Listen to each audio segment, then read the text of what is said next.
I am Ferdinand Marcos, and I am the President of the Republic of the Philippines. I stand today on behalf of 110 million Filipinos. Everyone, it's me again. Hello Universe. Ayan, mga beswa, kumusta po kayo? Kumusta New Year? Syempre, shout out sa inyo mga Marcos loyalists and supporters, OFW and Filipinos. Hello mga bes. Mayroon tayong paglilinaw bibigyan natin ng reaksyon, paglilinaw itong mga pinagbabiral ng mga dialysis mga bes. Ginawa nilang issue, pinapalaki nila. Kung nakikita nyo sa litrato na ito po si Ambassador Romualdez to the US, no? Ng ating representante na ambassador. At kausap niya ang incoming president na si Donald Trump. So sa inaugurasyon niya sa January 20, mga kababayan, dekada na po, no? Ito paglilinaw lang natin kasi ang viral ngayon ng mga dialysis sa social media, hindi daw imbitado si Pangulong Marcos Jr. Ika nga inichapwera ng Amerika. Sus Mariosip, grabe naman. Matindi to kung magpakalat ng fake news itong mga dialysis, no? Hindi talaga daw siya imbitado. Bakit? Lahat ba ng presidente sa buong mundo imbitado? Ang palagay ko wala eh. Hindi naman talaga siya imbitado. Bakit? Kasi dekada na po mga kababayan, itong paglilinaw natin. Ang bansang Amerika, pag nagkaroon pa ng inaugurasyon yan sa bagong presidente, hindi po sila nag-iimbitado ng head of state, which is yung pangulo ng bawat bansa. Hindi po sila nag-iimbitado. Dekada na po yan mga kababayan.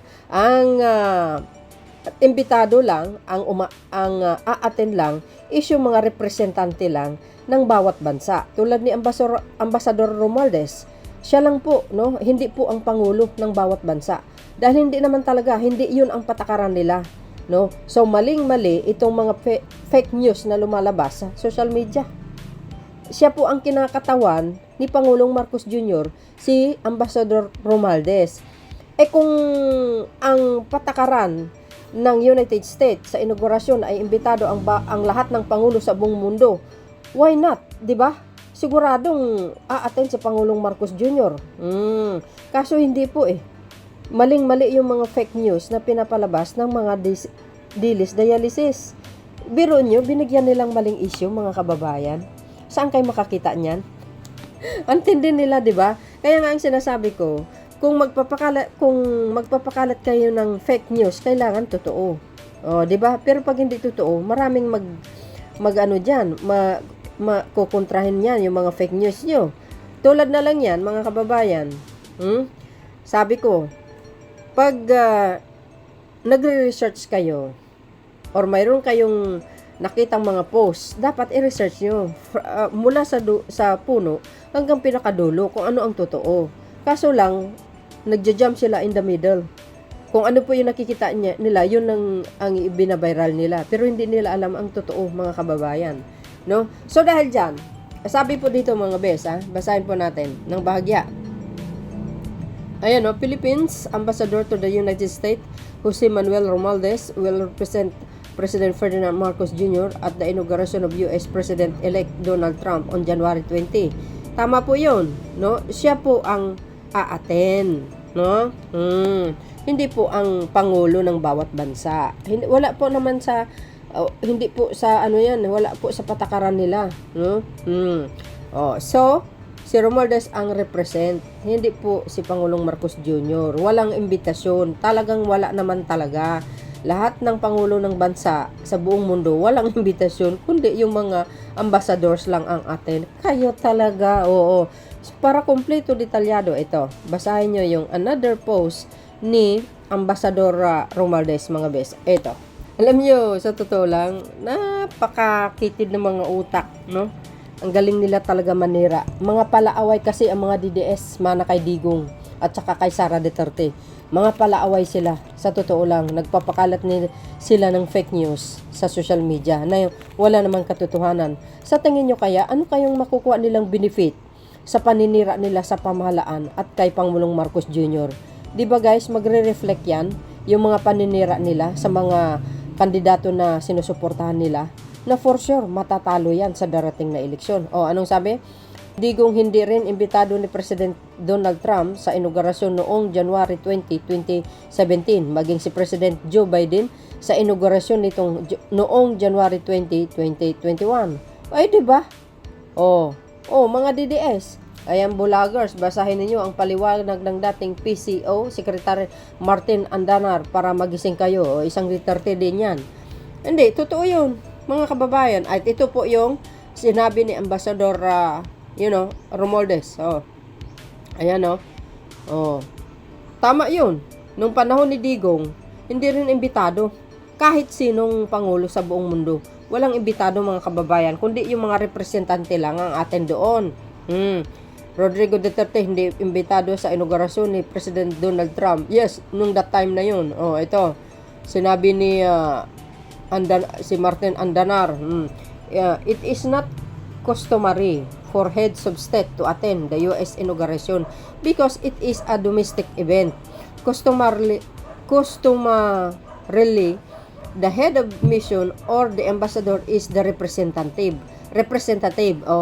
Sabi ko sa inyo of our country because this is totally a domestic event. Americans will be there to celebrate the inauguration. Tama nga naman. Yung mga representante lang, hindi na kailangan. Yan pa, sinabi ni Ambassador Romualdez, since the 1800s, no head of state has been invited to the U.S. presidential inauguration. Only ambassadors represented in Washington, D.C. are invited. Di malinaw yan.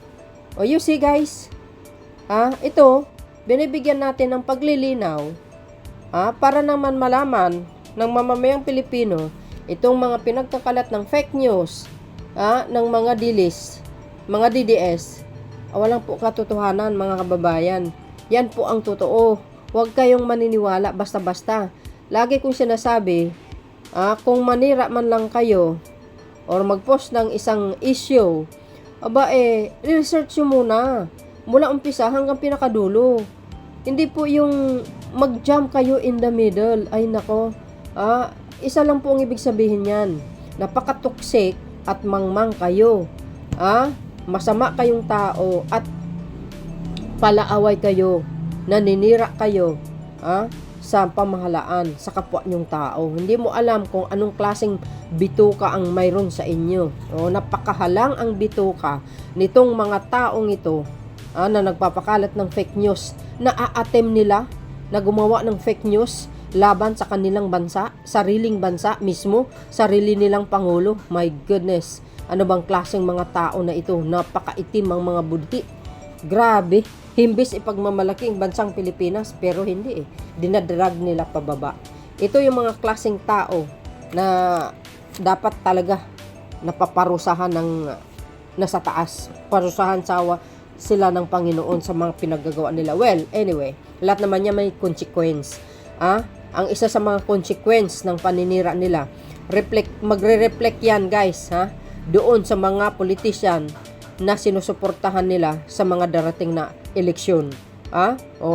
Yan po ang magiging karma. Matatalo lahat mga yan. Kaya yung mga pinagagawaan yung paninira against kay PBBM, sige, tuloy nyo lang. Titingnan nyo kung saan mapupunta yung mga sinusuportahan niya. Di ba? So dahil dito sa post na ito ay malaking sampal yan sa mga dialysis, o yung mga nagpapakalit ng fake news. Ako, manigas kayo na lang sa inggit. Tama ang sinabi natin na ambassadors lang or sino man, pwede. So, yun guys, ang aking pinaka-latest updates video, paglilinaw yan, mga kababayan. Maraming salamat sa inyong watching. See you again on my next upload video. Bye. And babush. God bless Philippines.